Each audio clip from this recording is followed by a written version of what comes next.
F'isem tal-Missier u tal-Iben u tal-Ispiritu Santu. Amen. Ekk nagħmlu tagħna din it-talba flimkien sabiex inkunu nistgħu nidħlu għal din iċ-ċelebrazzjoni tal-Lectio Divina. Missier Qaddis inti missier tagħna u aħna wliedek, nitolbuk tiftħilna moħħna sabiex inkunu nistgħu nisimgħu u nifhmu aktar il-kelma tiegħek. Fil-waqt li nitolbuk ukoll tagħtina qalb li bija nkunu nistgħu nħobbuk aktar. Nitolbu lilek ukoll Ġesu, Ibn Aziz tal-Missier, il-kelma li saret laħam għalina, inti li ġejt tgħix fostna sabiex turina l-ħniena kbira tal-Missier tas-sema lejna.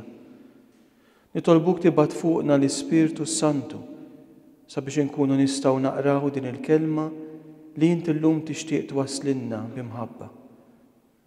Nitolbuk sabiex permezz ta' din il-kelma tkompli ddawwa l-idlamijiet li għad fina. Ejna nkomplu narfuk aktar, sabiex permezz tal-istess kelma tiegħek aħna nkunu nistgħu naslu għandek, inti triq li twassal għand il-Missier, il-verità u l-ħajja tagħna. Amen.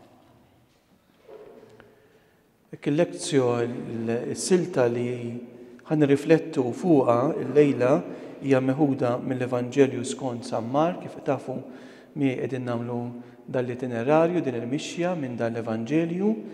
Ħammorru fil-kapitlu 2, versi 1 sa 12.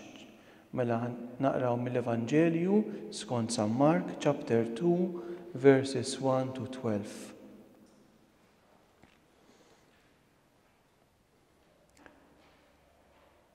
Meta wara xi ġranet daħal Kafarnaum, in-nies semet li kien id-dar. U nġabru bosta hekk li ma kienx hemm fejn joqogħdu iżjed, anqas quddiem il-bib. U qagħad ixandrilhom il-kelma u marru ħadulu qudiemu wieħed mifluġ merfuħ minn 4 min-nies. Billi ma setgħux jersqu saħdejh minħabba l-kotra, għalaw is-saqaf ta' fuqu, fetħu toqba u niżlu minna l-frix li fuqu kien mindut il-mifluġ. Meta ra l-fidi tagħhom Ġesu qal il-mifluġ, ibni dnubitek maħfura. Mela kien hemm bil-qiegħda xi wħud mill-kittieba u f'qalbhom dew jgħidu dan kif qiegħed jitkellem hekk, dan qiegħed jidej. Min jista' jaħfirhom id-dnubiet li falla biss? Ma li Ġesu ntebaħ fih innifsu x'kienu qed jgħidu bejniethom u bejn ruhom qalilhom għaliex qegħdin taħsbu hekk f'qalbkom. X'inhu l-eħfef tgħid il-mifluġ dnubietek maħfura jew tgħidlu qum aqbad frixek u imxi. Mela biex tkunu tafu li bin il-bniedem għandu s-seta jaħfer id-dnubiet fuq l-art għal il-mifluġ qum qiegħed ngħidlek aqbad frixek u mur lejn darek. Dak qam qabad malaj frixu u ħareġ il-barra quddiem kulħadd. U kulħadd staġeb u bdew ifaħru lil Alla u jgħidu ħwejjeġ bħal dawn qatt ma rajnihom. U episodju sabiħ, naf kemm il-darba smajnieh, il-lejla ħajkonna ċans nomoduh ftit, kelma ħalli inkomplu nesperjenzaw iżbuħija u tjubija tal-kelma ta' Alla. Ftit l-ewwel fażi tal-lezzjo jisimha magħha lezzjo l-qari, smajna din is-silta ħanippruvaw nambjentawha biex imbagħad ngħaddu għat-tappi l-oħra wara xulxin. Hawnhekk fis-silta hija ambjentata fil-kapitlu 2 tal-Evanġelju skont San Mark, jiġifieri prattikament għadna fil-bidu ta' dan l-Evanġelju li huwa l-iqsar wieħed fost l-erba' fil-fatti San Mark magħmul biss minn 16 il-kapitlu.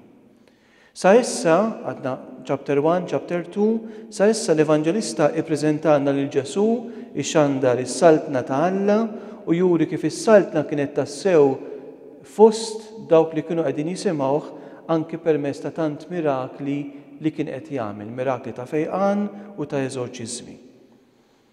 Allura il-missjoni ta' Ġesu fil-Galilea, Ġesu l-ewwel jibda fil-Galilea, sissa tidher li kienet qed tkun missjoni ta' suċċess sakemm naslu għal dan il-punt fin-narrattiva ta' San Mark. Hawnhekk għandna episodju li jirrakkonta miraklu ta' fejqan, imma dan il-miraklu se jitħabbel ma' forma ta' oppożizzjoni kontra Ġesu min-naħa tal-kittiba u l-Fariżej. Dawn juru id-diżapprovazzjoni, suspett kontra dak li Ġesu kien għadu kemm qal. Fil-fatti dan l-inċident se jimmarka l-ewwel f'serje ta' 5 kontroversi, 5 episodji ta' kontroversi li jsegwu lil xulxin. Mela f'din is-sezzjoni tal-Evanġelju ta' San Mark li tibda b'dan l-episodju fil-bidu tal-kapitlu 2 u tintemm fil-kapitlu 3, vers 16, għandna sezzjoni unifikata, maquda flimkien.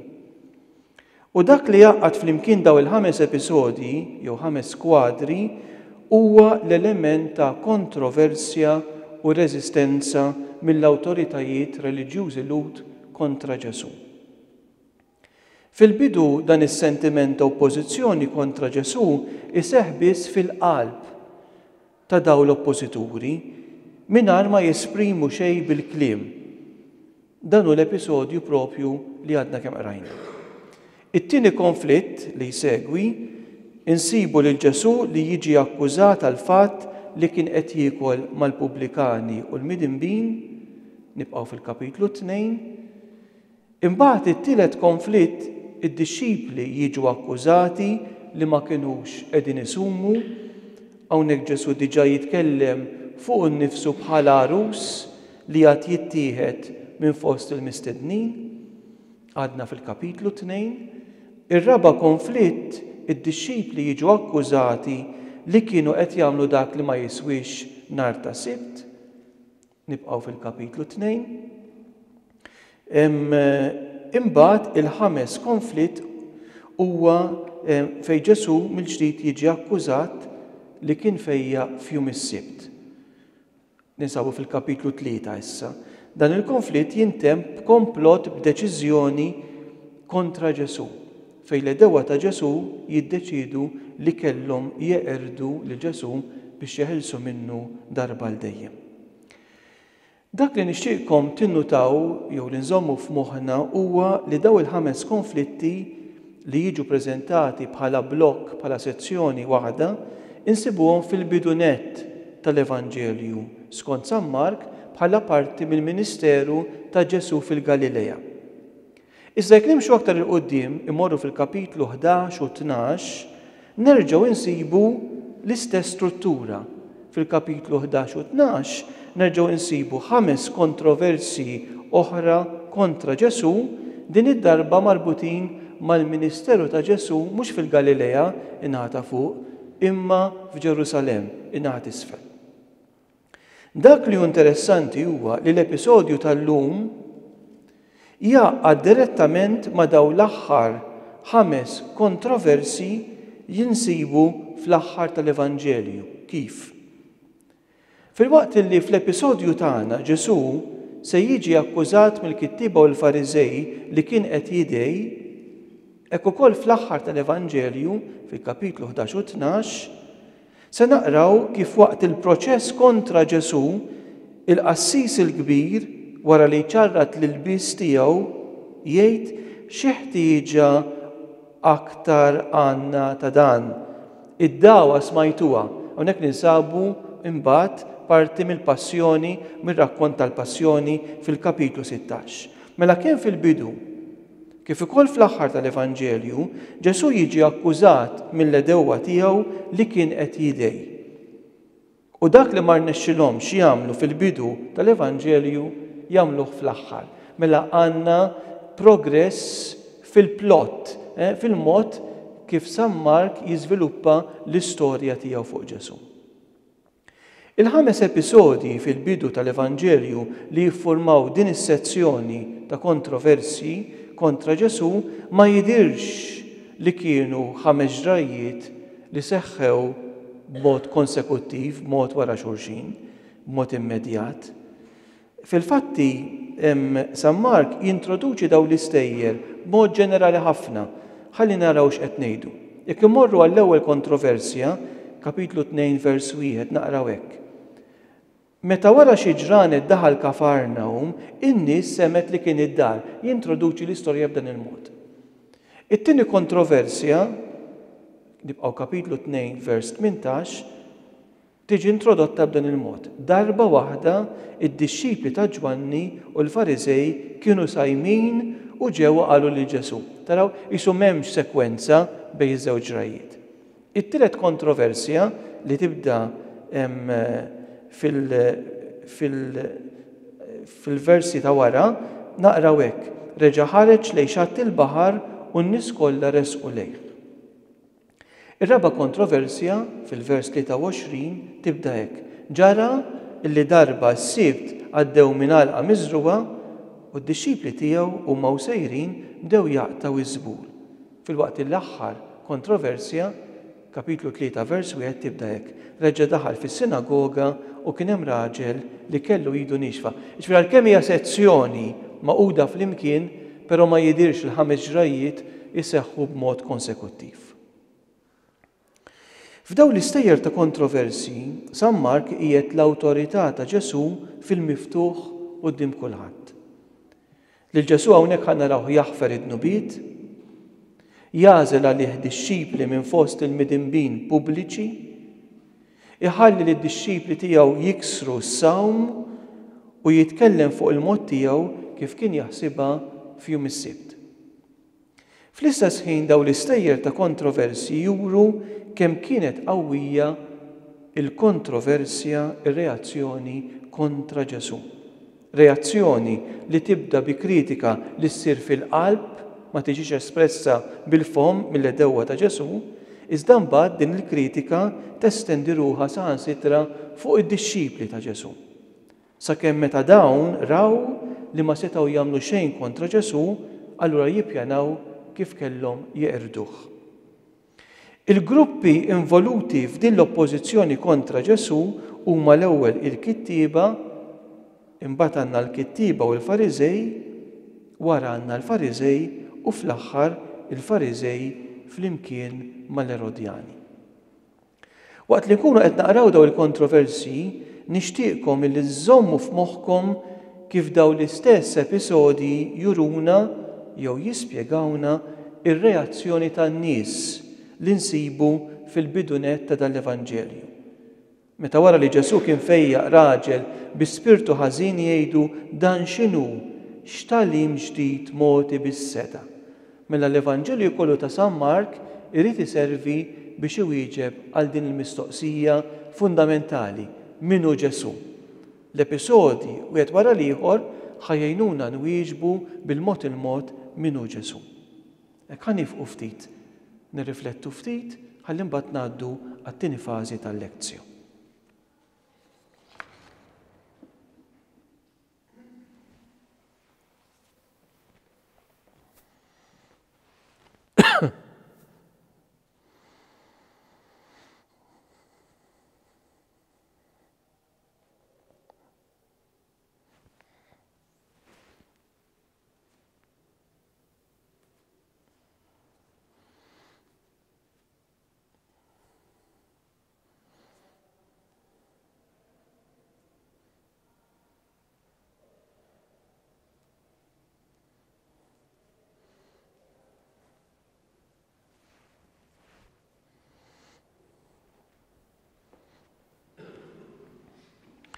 Mela, it-tieni fażi tal-lezzjon hija dik li tissejjaħ il-meditazzjon. Ħanaqsmuha fit-tnejn ħalli jkollna ċans kif għedna nomodu din il-kelma għax hemm ħafna fuq xi xnifu. Mela, is-silta tiftaħ b'dan il-kliem. Meta wara xi ġranet daħal Kafarnaum, in-nies semet li kien id-dar. Mela wara li diġà insibu li Ġesu kien lesta l-ewwel parti tal-itinerarju tal-mixja tiegħu f'tant villaġġi fil-Galilea li matulhom Ġesu xandar is-saltna ta' Alla, kif naqraw fil-kapitlu 1 vers 39, Naqraw hekk. U Ġesu dar il-Galilea kollha jagħtina din l-impressjoni San Mark. Jipridka fis-sinagogi tagħhom u joħroġ ix-xjaten. Issa Ġesu jerġa' jirritorna mill-ġdid ġewwa Kafarnaum. Jekk darba mortu Iżrael, Kafarnaum hija l-belt ħdejn il-baħar li tagħmel parti mill-Galilea.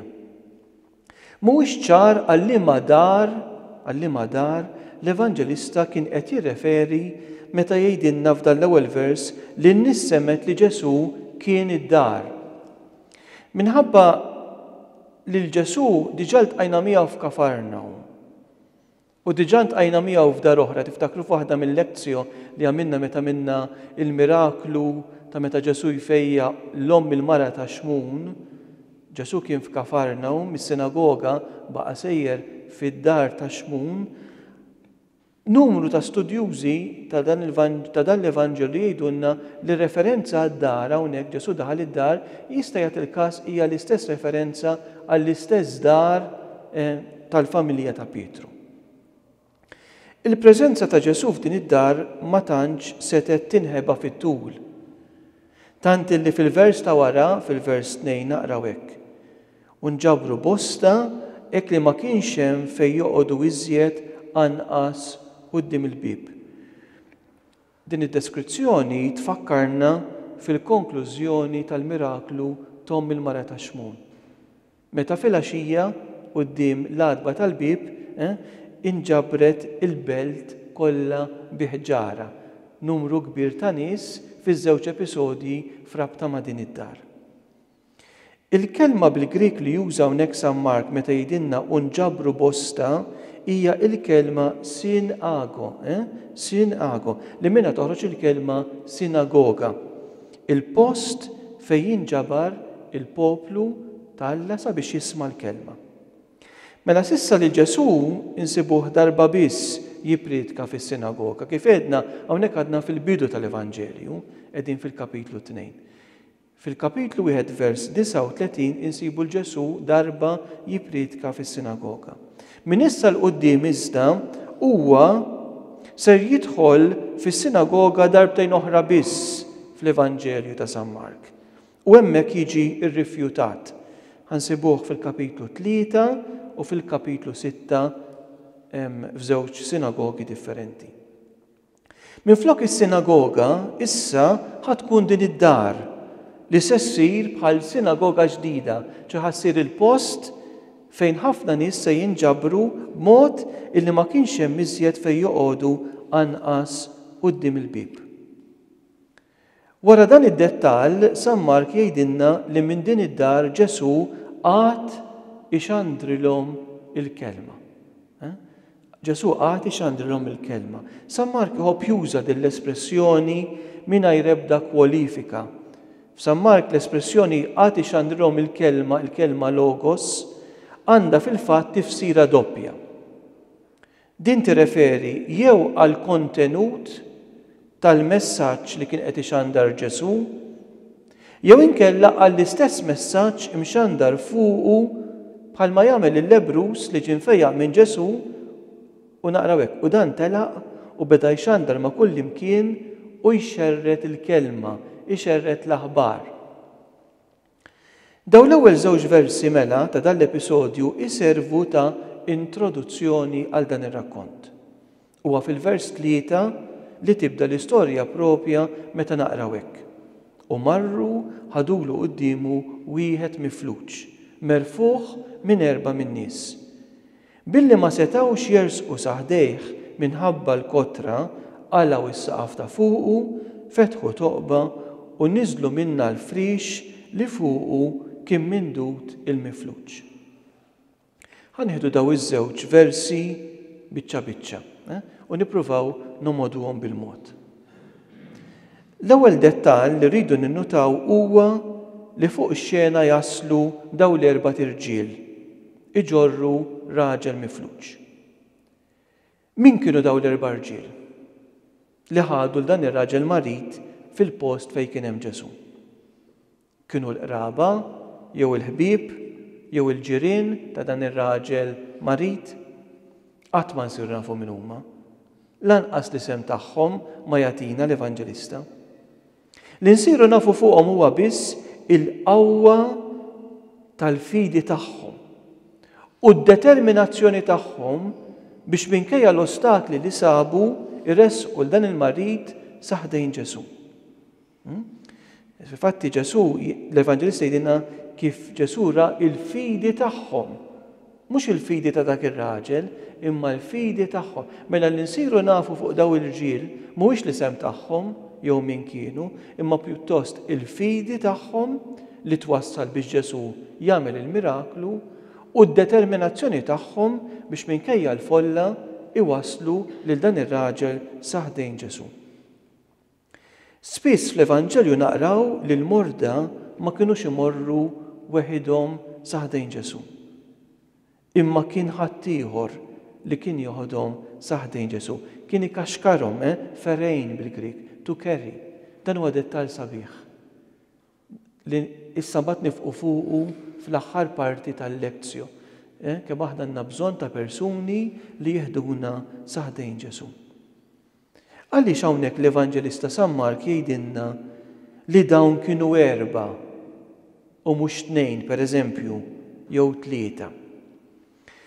Xi studjużi jidentifikaw dawn l-4 irġiel mal-ewwel 4 dixxipli. Sissa Ġesu diġà kien sejjaħ 4 dixxipli, il-Pietru u l-ħuħ x'kien jismu ħuħ? Indri u l-Ġagbu u l-ħuħ Ġwanni. Mela xi wħud mill-istudjużi jidentifikaw daw l-4 irġiel mal-4 dixxipli, mal-ewwel 4 dixxipli li darbtejn jiġu markati bħala grupp flimkien fil-kapitlu ta' qabel, fil-kapitlu 1. Daw diġà jissemmew fil-versi 16 sa 20 u fil-vers 29.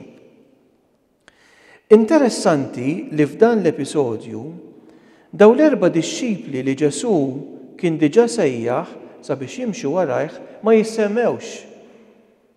F'dan l-episodju għalkemm daw suppost kienu qegħdin jakkumpanjaw il-Ġesu u daħal fid-dar aktar ta' Pietru, daw id-dixxipli ma jissemmewx b'mod espliċitu.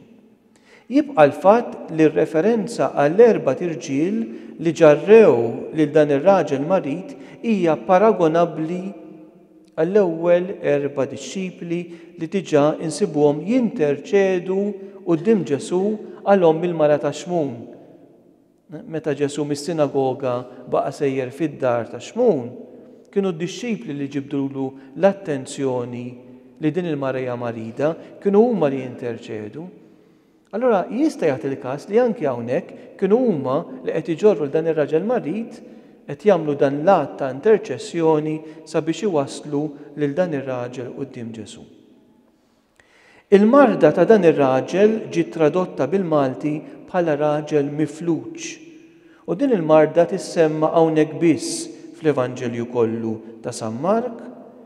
U l-fatt li dan kien merfuħ minn 4 jurina li dan raġel kien fi stat ħażin u ta' tbatija b'mod illi ma setax jimxi. It-tieni ħaġa li rridu ninnutaw wara referenza għall-4 irġiel hija l-impediment li sabu dawn meta minħabba l-folla ma setawx jitlu fid-dar fejn kien hemm Ġesu. L-espressjoni minħabba l-folla bil-Grik diatonoklon hija l-ewwel referenza għal kelma folla f'dan l-Evanġelju. Il-kelma folla f'San Mark tissemma da 37 darba, 37 times, u darba oħra fil-plural. Il-kelma folla, oklos, San Mark jużaw minn barra din il-folla, minn barra din il-kelma, San Mark juża espressjonijiet simili bħal ħafna, il-kol, polloi, pantes, holos bil-Grik. Ħafna drabi l-preżenza tal-folla f'dan l-Evanġelju hija preżenza li tfixkel. Min xtaq jersaq lejn Ġesu, l-ewwel kien jeħtieġlu li jissupera lil-folla. Fatt il-folla hija preżentata bħala massa, bħala grupp ta' persuni li ma jafux jiddixxernu. Filli jkollhom sentiment mod u filli sentiment ieħor, bħal fil-każ tal-lama ta' Ġeriko, li l-ewwel il-folla bdiet issikket il-dan l-lama. Imbagħad meta Ġesu jgħidilhom sejħulu kienu huma li jagħmlulu l-kuraġġ sabiex jersaq lejn Ġesu. Anke fl-episodju tagħna, il-preżenza tal-folla hija waħda ambivalenti ħafna. Min-naħa il-folla timpedixxi lil dan ir-raġel marid b'mod li ma jistax jidħol ġewwa. Iżda wara meta Ġesu jfejqu jidher li r-raġel joħroġ b'mod tranquill, mingħajr ma l-folla tfixklu biex joħroġ il barra minn din id-dar.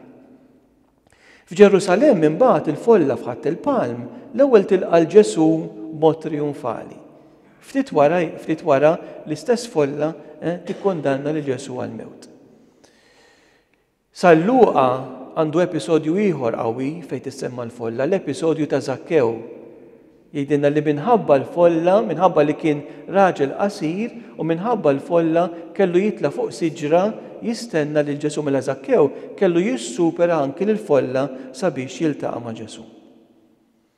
It-tielet ħaġa li rridu ninutaw mela l-ewwel rajna d-dettall tal-erba' irġiel, it-tieni l-impediment, il-folla, it-tielet ħaġa li rridu ninutaw huwa il-ġest li dawk l-erba' irġiel għamlu meta minħabba li ma setawx jersqu lejn Ġesu minħabba l-folla għalaw is-saqaf ta' fuqu, fetħu toqba u niżlu minnha l-frix li fuqu kien mindut il-mifluġ.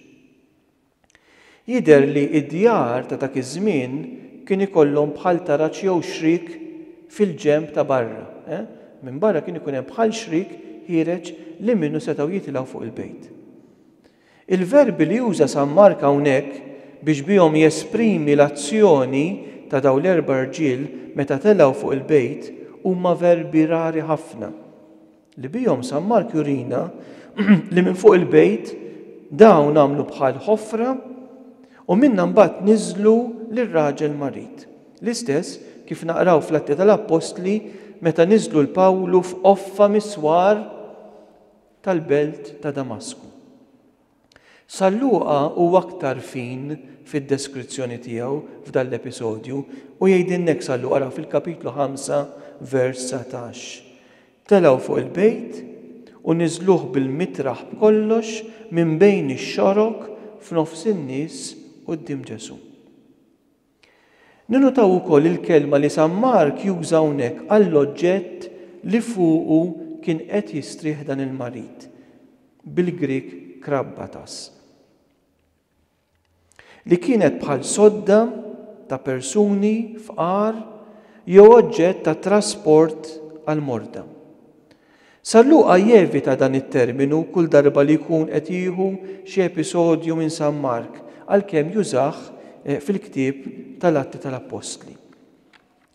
Interessanti li la Ġesu u lanqas is-sit tad-dar, forsi kien Pietru, jekk għedna din kienet id-dar ta' Pietru, la Ġesu u lanqas is-sit tad-dar ma jagħmlu xi reazzjoni għal ħsara fil-proprjetà tagħhom, jaqlawlek is-saqaf mhux ċajta, daw in-nies għamlu ħsara f'proprjetà li ma kinitx tagħhom. Minflok l-Evanġelista jinnota kif Ġesu jinnota il-fidi ta' dawk li ħadu il-dan il-marid quddiem Ġesu. Hekk naqraw fil-vers 5. Meta Ġesu ra il-fidi tagħhom, il-fidi ta' dawk in-nies mhux tal-marid, Ġesu qal il-mifluġ ibni nubitek maħfura. Mhuwiex ċar jekk dan raġel marid ukoll kellu x'fidi ma jgħidilniex l-Evanġelista. Dak li hu żgur hu li San Mark jinnota il-fidi ta' dawn l-erba'. Il-fidi bil-Grik pistis tissemma għall-ewwel darba f'dan l-Evanġelju, kelma li San Mark mbagħad juża għal erba' darbiet oħra. Pereżempju, meta d-disċipli raw il-Ġesu miexi fuq il-baħar ħasbuh fantażma x'jgħidilhom mela m'għandkomx fidi, kapitlu 4, vers 40. Lil-mara bit-tnixxija tad-demm Ġesu jgħidilha binti il-fidi tiegħek fejqitek, kapitlu 5, vers 34. Lill-lama ta' Ġeriko Ġesu jgħidlu il-fidi tiegħek fejqitek, kapitlu 10, vers 42. Kull darba li din l-espressjoni insibuha fuq fom Ġesu, San Mark juża wkoll il-verb imbagħad temmen li temmen huwa verb li jintuża daqs 11 darba f'dan l-Evanġelju. Kontrarju għal dan juża mbagħad mela m'għandkomx fidi nuqqas ta' twemmin, juża ħafna għad-dixxipli San Mark din l-espressjoni. Għal San Mark li temmen ifisser li tintelaq b'mod sħiħ u li tafda lil Alla. Għaliex kif jgħid Ġesu f'dal-istess Evanġelju, kollox jista' jkun għal min jemmen. Hija waħda mill-isbaħ sentenzi ta' dan l-Evanġelju, kapitlu 9, vers 23. Imbagħad jgħid ukoll u għal Alla kollox jista' jkun, kapitlu 10, vers 27. Kontra l-fidi hemm il-biża'. Għalhekk pereżempju lil Ġajru Ġesu jgħidlu tibżax biss inti jemmen. Mela kienet il-fidi ta' dawn l-erba' irġiel li waslet lil Ġesu sabiex idur fuq dan il-marit u jgħidlu ibni nubietek maħfura.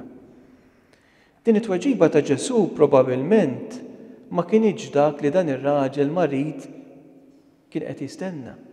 Biex probabbli laqqas ma kienet dak li dawk l-erba' irġiel kienu qed jistennew minn Ġesu. Pjuttost naħseb huma kienu qed jistennew li Ġesu jfejqel dan ir-raġel fiżikament, għalhekk ħadu dik il-battikata kbira sakemm waslu quddiem Ġesu.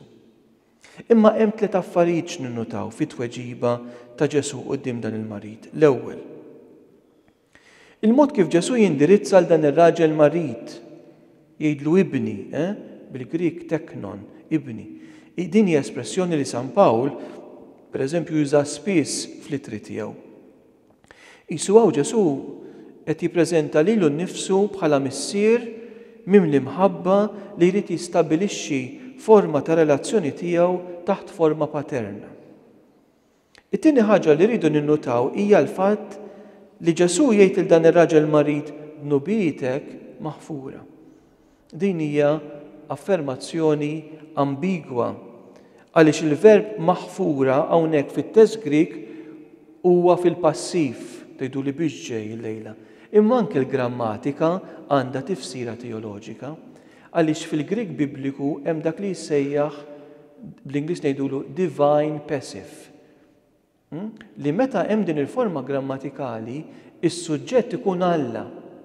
Flok jgħid Alla jaħfirlek nubietek, l-Evanġelisti jużaw verb fil-passiv, fil-forma grammatikali tal-passiv, li meta naraw nindunaw l-Evanġelisti qed jirreferu għal azzjoni magħmula minn Alla nnifsu. Dan kien mod komuni kif il-Lut kienu jitkellmu fuq Alla mingħajr ma jsemmu l-isem tiegħu. Mela Ġesu ma kienx qed jgħidtaw li kien qed jaħfer id-nubiet ta' dan ir-raġel marit. Minflok permezz tal-użu tal-passiv, l-Evanġelista jurina li Ġesu hawnhekk kien qed jitkellem f'isem Alla. Għalkemm ma nistgħux neskludu lanqas li Ġesu kien qed jitkellem bl-awtorità tiegħu innifsu, l-awtorità tiegħu bħala liben ta' Alla. It-tielet ħaġa li rridu ninnutaw hija illi fil-waqt li fil-bidu ta' dan l-episodju naqraw li Ġesu kien qed ixandar il-kelma, issa din l-istess kelma, ċoe din l-istess aħbar tajba, kienet qed isseħħ tassew forma ta' rebħa fuq il-qerda tal-ħażen, fuq il-qerda tad-dnub. Fid-daw ta' dan irridu nżommu f'moħħna kwistjoni oħra li kienet komuni fil-ħsieb ludi ta' dak iż-żmien. Qed nirreferi għat-twemmin ludi li kien jara rabta qawwija bejn il-mart u d-dnub. Pereżempju, fl-Evanġelju ta' San Ġwan, fil-kapitlu 5, dak ir-raġel li kien ilu 38 sena marit, wara li Ġesu jfejqu jgħidlu, ara issa inti fieqt, qis li ma tidnibx iżjed, li ma jiġrilek xi ħaġa għar. Imma fil-kapitlu 9 tal-Evanġelju ta' San Ġwan, fl-episodju tar-raġel li twilet ama, meta d-dixxipli jgħidu lil Ġesu dan twilet ama għax din epu, jew għax din bil-ġenituri tiegħu. U Ġesu jgħidilhom dan twilet ama la għax din epu u lanqas għax din bil-ġenituri tiegħu. Mela Ġesu jinnega dik li nsejħula il-liġi tar-retribuzzjoni, il-liġi tar-rabta tal-ħażen u l-mart, jissaparaw minn xulxin. Anki fl-Evanġelju skont San Luqa, huwa test tal-Vanġelu ħanaqraw propju narħat li ġej fit-tielet ħadd tar-Randan. Ġesu jgħidilhom taħsbu intom li dawk il-Galilin kienu iżjed midinbin mill-Galilin l-oħra biex sofrew dan kollu? Jgħidilhom le, imma jekk ma tindmux il-kol tinqerdu. Fil-fatti il-Mart huwa wieħed mill-akbar kastigi qawwija li bihom il-Mulej Alla fl-Antik Testament kien jedded bih lill-poplu tiegħu minħabba l-istess infedeltà ta' dan il-poplu. Però dan ma jfissirx li l-Mart jista' jiġi direttament attribwit lil xi ħtija personali kif naqraw fl-istorja ta' Ġobb. U dan huwa punt li rridu nagħmluh ċar. Li għalkemm il-Bibja f'xi paġni minnhom torbot ir-rabta bejn il-Mart u d-Dnub, Ġesu ineħħi din il-mentalità. U aħna wkoll rridu nibqgħu nippritkaw li dawn huma żewġ affarijiet totalment separati. Fir-rakkont tagħna ħadd l-Evanġelista u lanqas xi ħadd mill-personaġġi li jissemmew ma jagħmel din ir-rabta bejn id-Dnub u l-Mart. U għalhekk nistgħu ngħidu li f'dan ir-rakkont il-Mart u d-Dnub ma jidhrux li huma marbutin minn xulxin. Kieku kien hekk, meta Ġesu ħaffer id-dnubiet ta' dan ir-raġel, dan kien ikun mistenni wkoll li jibda jimxi. Kieku kien hemm din ir-rabta, il-miraklu kien iseħħ fl-istess ħin, jaħfirlu d-dnubietu u jitlaq jimxi fl-istess ħin. Wara li Ġesu jgħid li dan ir-raġel li kien ħafirlu d-dnubietu, niltaqgħu mas-sorpriża fin-narrattiva ta' dan l-episodju. Propju hawnhekk fil-versi 6 sa 8 naqraw hekk. Mela kien hemm bil-qiegħda xi wħud mill-kittieba u f'qalbhom dew jgħidu dan kif qiegħed jitkellem hekk, dan qiegħed jidej min jista' jaħferhom id-dnubiet li falla biss. Sa issa l-kittieba ma kellhom l-ebda parti xi jilagħbu fir-rakkont ta' dan l-Evanġelju. Il-qarrejja iżda issa jafu minn informazzjoni li nsibu aktar kmieni f'dan l-Evanġelju li t-talim ta' Ġesu kien differenti, kien superjuri, kien ola minn dak tal-kittieba, kif naqraw fil-kapitlu 1, vers 22. Il-kittieba, Grammatejus bil-Grik, f'dan l-Evanġelju jissemmew 21 darba, mhux ħażin. U jissemmew 62 darba fit-Testament il-ġdid kollu. Dawn kienu jippreżentaw l-awtorità qawwija ta' dawk li kellhom is-seta li jinterpretaw kwistjonijiet teoloġiċi, li jinterpretaw il-liġi, għax dawn kienu nies li kienu trenjati imħarġa propju fil-liġi ta' Alla. Il-preżenza tagħhom f'din id-dar fejn issa wkoll kien hemm dan ir-raġel marit toħodna ftit tal-arrieda. Għaliex forsi aħna bħala qarrejja f'din id-dar nistennew biss il-preżenza ta' nies li marru biex jisimgħu l-Ġesu b'intenzjoni tajba. L-Evanġelista ma jgħidilna xejn iżda x'kienu qed jagħmlu daw il-kittieba f'din id-dar, jew kif kien irnexxilhom jidħlu f'din id-dar meta din id-dar kienet mimlija bin-nies. Aktar kurjuż huwa d-dettall meta jgħidilna San Mark li daw il-kittieba kienu bil-qiegħda. Kienu bil-qiegħda hemmhekk. Meta nqisu kemm kien hemm nies f'din id-dar, nistaqsu x'kienu qed jagħmlu l-kittieba bil-qiegħda hemmhekk f'din id-dar. Din il-pożizzjoni ta' nies bil-qiegħda ħafna drabi tintuża fl-Evanġelju bħala xi ħadd li kellu l-awtorità li jgħallem. Hekk pereżempju Ġesu minn fuq id-dajs se jgħod bil-qiegħda u qatt jgħallem in-nies bil-parabboli. Hawnhekk iżda l-fatt li daw il-kittieba kienu bil-qiegħda jindika post ta' privileġġ li kienu jgawdu daw il-kittieba fis-soċjetà ta' żmienhom. Pożizzjoni li Ġesu stess aktar tard f'dan l-Evanġelju jikkundanna meta jgħidilna hekk fil-kapitlu 12. Iftħu għajnejkom il-kittieba li fis-sinagogi joqogħdu fis-siġġijiet ta' quddiem u fil-postijiet ewlenin tal-pranzijiet.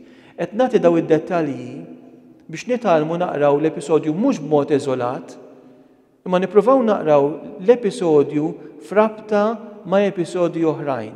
Aktar ma nkunu mitħla, aktar ma nkunu familjari mat-test, aktar ħanibdew niggustaw, aħna għedna llum li rridu nomodu l-kelma, aktar ħanibdew niggustaw il-mod sabiħ kif l-evanġelisti jirrakkuntaw. Iżda l-pożizzjoni tagħhom bħala nies bil-qiegħda hawnhekk jista' jkun li għandha tifsira aktar profonda.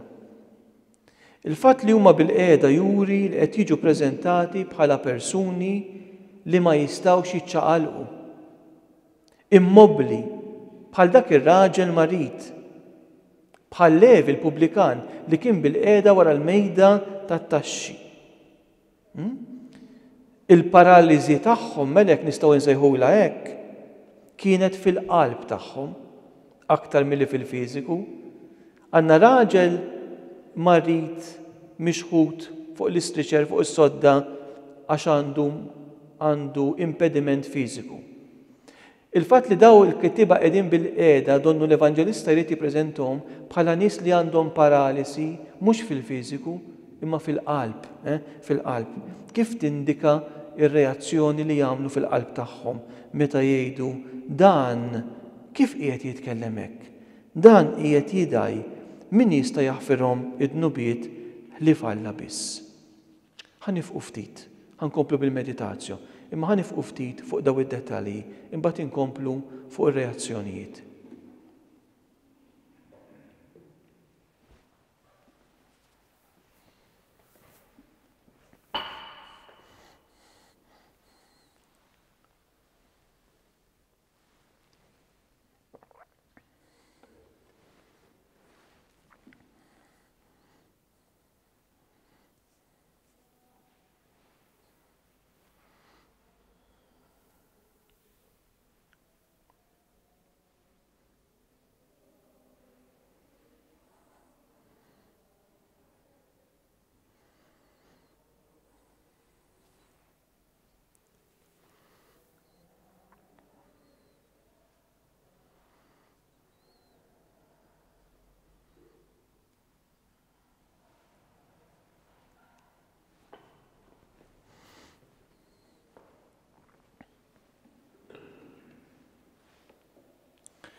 Mela rajna ir-reazzjoni ta' daw il-kittiba li jgħidu dan għal Ġesu jgħidu dan qiegħed jidej min jista' jaħfirhom id-nubiet li falla biss.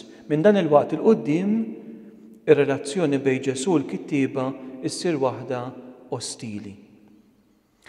F'dan l-ewwel waqt ta' konflitt iżda il-kontroversja ma tiġix espressa bil-fom b'mod li jista' jismagħha kulħadd. Miflok huma jistaqsu fihom infushom f'qalbhom. U nuqqas ta' rispett lejn Ġesu jintwera mill-mod kif jindirizzawh. Dan jgħidu dan, laqas jgħidu Ġesu jew Rabbi dan, speċi dan minnu. Hutos bil-Grik. Ninnotaw l-ewwel importanza li dan l-episodju jagħti lill-kelma ta' Ġesu. Fil-bidunet tar-rakkont naqraw li Ġesu kien qed jgħallem il-kelma mingħajr ma jgħidilna l-kontenut. Issa Ġesu ikellem lill-marit, vers 5. U issa kien il-kliem ta' Ġesu li jwassal għal dan il-konflitt fil-vers 7. Ir-raġuni l-għala il-kittiba juru id-diżapprovazzjoni tagħhom lejn Ġesu hija mogħtija fil-vers 7. Meta l-awtorità li xaħat jaħfer id-nubiet, kif kien għadu kemm għamel Ġesu, kienet prerogattiva mogħtija biss lil mulej Alla, kif naqraw fil-ktieb tal-Esodu fil-kapitlu 34 u anke fil-profeta Eżajija fil-kapitlu 43. Minħabba li Ġesu kien għadu kemm iddikjara li d-nubiet ta' dak ir-raġel marit kienu maħfura, Ġesu kien qed japplika għalih din il-prerogattiva riservata għal Alla. U għalhekk għall-kittiba Ġesu kien qed jidej. Li wieħed jidej f'dan il-każ jiġifieri kien qed jattribwixxi għalih xi ħaġa li s-soltu kienet tingħata lil Alla biss. U għal dan it-tip ta' il-kundanna kienet kastig tal-mewt. Kif naqraw fil-ktieb tal-Levitiku kapitlu 24, fl-ewwel ktieb ta' Slaten kapitlu 21. F'dan il-każ, il-kastig kellu jkun mewt bit-tħaġġir. U allura tajjeb ninnutaw kif il-ġudizzju li daw il-kittiba jagħtu f'qalbhom meta jikkonkludu li Ġesu kien qed jidej huwa l-istess ġudizzju li aktar tard fin-narrattiva il-qassis il-kbir jagħti kontra Ġesu meta jgħid smajtu għad-dawwa San Mark jerġa' juża din l-istess akkuża fil-bidu u fl-aħħar tal-Evanġelju. Jekk immorru mbagħad lejn l-Evanġelju ta' San Luqa nsibu xi ħaġa simili meta fl-episodju ta' meta Ġesu kien mistieden għall-ikel fid-dar ta' Xmun il-Fariżew u hemmhekk tidħol mara li dilkitlu riġlejh, Ġesu jiddikjara u jgħid dnubieta li kienu ħafna inħaffrula. Iżda dawk li kienu fuq il-mejda dew jgħidu fihom infushom mill-ġdid fihom infushom dan minnu biex jaħfer id-dnubiet ukoll. L-istess naqraw fir-rakkont tagħna. Iżda l-Evanġelista San Mark ikompli jgħidilna hekk. Malli Ġesu ntebaħ fih innifsu x'kienu qegħdin jgħidu bejnhom u bejn ruhom qalilhom għaliex qegħdin taħżu hekk f'qalbkom. L-Evanġelisti spiss jenfasizzaw id-don ta' Ġesu li jaqra x'kien hemm fil-qalb ta' dawk li kienu qudiemu. Dan jidher b'mod speċjali fl-Evanġelju ta' San Ġwan. Il-fatt li Ġesu kien kapaċi jaqra l-qalb titfaw fuq l-istess livell ta' Alla l-imbierek. Għaliex fl-Iskrittura spiss naqraw li Alla jaqra l-qalb tal-bniedem. Pereżempju s-Salm 7, Ġeremija fil-kapitlu 11, Ktieb ta' Bin Sirak fil-kapitlu 43. U għalhekk li Ġesu meta ntebaħ x'kienu qed jaħsbu l-kittiba f'qalbhom jagħmlilhom din il-mistoqsija jgħidilhom għaliex qegħdin taħsbu hekk f'qalbkom? X'inhu l-eħfef tgħid il-mifluġ dnubietek maħfura jew tgħidlu qum aqbad frixek u imxi. F'sitwazzjonijiet ta' dibattiċi bħal daw spiss naqraw li Ġesu kien iwieġeb billi jistaqsi mistoqsija oħra jgħidu l-Ġiżwiti jagħmlu hekk. Ma nafx. Per eżempju, fl-episodju ta' meta fis-sinagoga kien hemm dak ir-raġel bidu nixfa f'jum is-Sibt, il-kapijiet reliġjużi għadu jassu fuq Ġesu biex jara jfejqux. U Ġesu jagħmilhom mistoqsija, jgħidilhom x'iswa li tagħmel nhar ta' Sibt? Ġejt jew deni is-salva ħajja jew toqtolha dejjem jimpressjonani il-mod kif Ġesu jwieġeb f'daw iċ-ċirkustanzi. Hekk ukoll meta l-qassisin il-kbar u l-kittiba u x-xjuħ staqsewh lil Ġesu bliema seta' kien qed jagħmel dan kollu u jġibhom ħanamilkom mistoqsija waħda jien. Wiġbuni għaliha u ngħidilkom bliema seta' qiegħed nagħmel dan kollu. Mela Ġesu ma jwieġibx qabel ma huma jwieġbu għall-mistoqsija li jagħmlilhom. Fil-każ tagħna għal dan l-episodju, meta Ġesu staqsa x'kien l-eħfef, jekkux li Ġesu jiddikjara dnubiet ta' din ir-raġel maħfurin jew li jfejqu fiżikament, faċilment li l-kittiba setgħu jaħsbu li d-dikjarazzjoni tal-maħfra ta' dnubiet kienet aktar ħafifa. Bil-kliem u qed jista' jgħid li jrid. Imma li tagħmel miraklu f'dan il-każ kien se jservi ta' prova kemm tassew il-kelma ta' Ġesu li jaħfar id-dnubiet kienet kelma valida. Id-dilemma lura tal-kittiba kienet li minnaħa kien jidher eħfef li Ġesu jaħfar id-dnubiet milli li jfejjaq mod fiżiku il dan ir-raġel. Minnaħa l-oħra iżda li tfejjaq raġel li ma setax jimxi kien sinjal tal-attività divina ta' Ġesu. Għaliex kien Alla biss li seta' jagħmel xi ħaġa bħal din, kif naqraw f'Iżajija fil-kapitlu 35 jew f'Ġeremija fil-kapitlu 31. Mela dan kien ifisser li jwieġbu xi jwieġbu l-kittieba għal din il-mistoqsija ta' Ġesu huma kienu se jsibu ruhom f'diffikultà. Huma ma ridux jgħidu illi li taħfer id-dnubiet kienet l-eħfef ħaġa, għax dan kien se jkun insult għal Alla nnifsu. F'dak il-każ huma kienu se jiġu akkużati li kienu qegħdin jidgħu. fl-istess ħin ma rridux jgħidu li l-eħfef ħaġa kien li tagħmel dan il-miraklu fiżiku, għax kieku Ġesu jagħmel din il-ħaġa kien se jagħti anki prova tad-divinità tiegħu. Ġesu għalhekk jirritorna għall kwistjoni tal-maħfra tad-dnubiet. Il-miraklu li kien se jagħmel ma kienx għan skop fih innifsu. Il-miraklu li Ġesu issa kien se jagħmel ma dan ir-raġel kien se jagħmlu biex juri minn fejn kienet ġejja s-seta tiegħu. Mela Ġesu li dan ir-raġel se jfejqu fiżikament biex jagħti prova minn fejn kien ġejja l-awtorità tiegħu li jaħfer id-dnubiet. Hekk allura ikompli jgħid Ġesu, versi 10 sa 11. Mela biex tkunu tafu li bin il-bniedem għandu s-seta jaħfer id-dnubiet fuq l-art, qal il-mifluġ qiegħed ngħidlek aqbad frixek u mur lejn darek. M'għandniex ħin biex nitkellmu fuq it-titlu ta' bin il-bniedem. Interessanti imma il-mod kif San Mark jirrakkonta dan il-miraklu. Miraklu rapportat b'mod maġġel ħafna, mod rapidu. Ġesu jkellem lir-raġel, vers 10 fl-aħħar parti, jirrepeti l-kliem li kien uża sabiex jisfida lill-kittiba fil-vers 9, aqbad friexek u imxi, u l-fejqan iseħħ b'mod immedjat permezz tal-kelma li San Mark juża spiss, minnu fih, u minnu fih ir-raġel din hija kelma favorita ta' San Mark. Minnu fih ir-raġel qam, etc.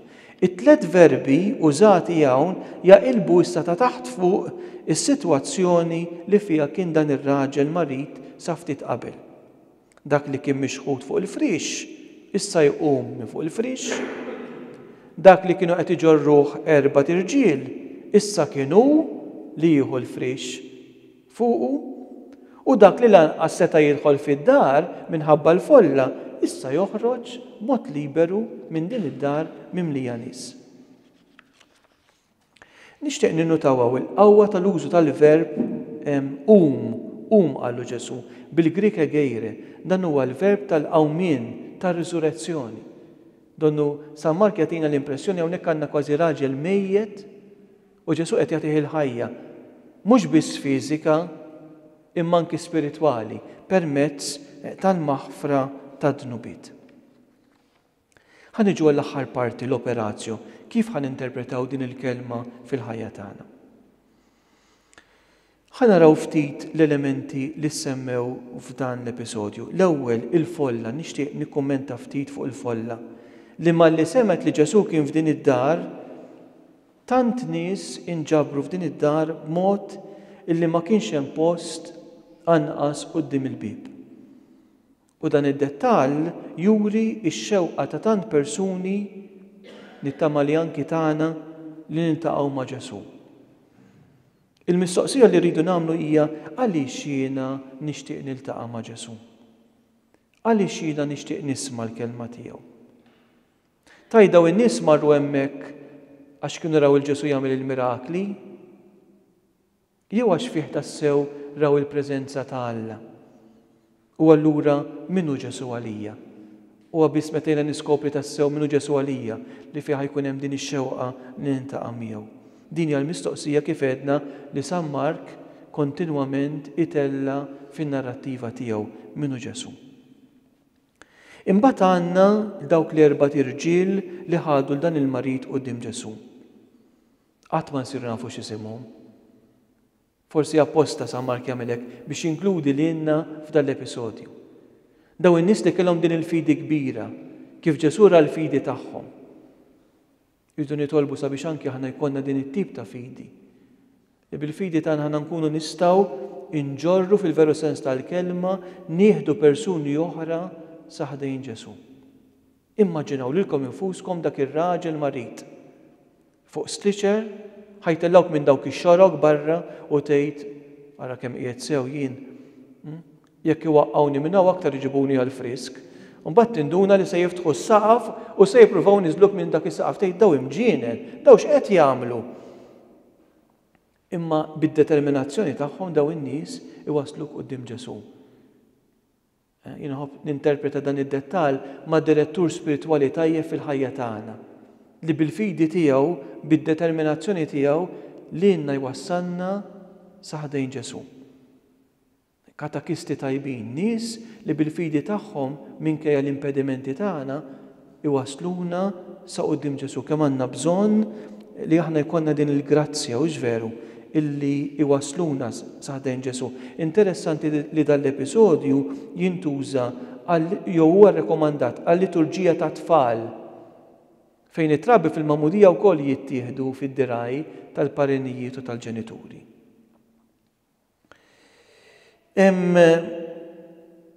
Imbagħad għandna il-dan ir-raġel marid li Ġesu ma jfejqux mill-ewwel. Għaliex? Għax l-akbar fejqan li kellu bżonn dan ir-raġel, anke jekk forsi hu ma ħasibx hekk, kien il-ħelsien mid-dnub tiegħu. Dan huwa l-akbar fejqan li għandna bżonn.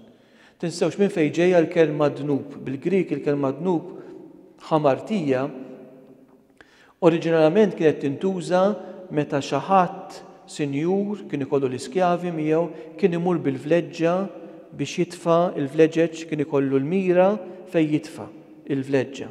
Allura u kien ikun naħa, il-mira kienet tkun in-naħa l-oħra. U ħdej il-mira kien ikun hemm l-iskjaf. U meta dak li kien jispara ma kienx jolqot it-target, il-focus, l-iskjaf kien jgħajjad ħamartija, ħamartija, dnub, dnub. Ġifieri kelma dnub etimoloġikament fisser li inti ma tolqotx it-target tiegħek, li inti timmissja it-target. Dan huwa dnub. U allura Ġesu l-ewwel ħaġa li jagħmel ma' dan ir-raġel kien li jfejqu mid-dnub tiegħu, li jagħtih dan il-ħelsien.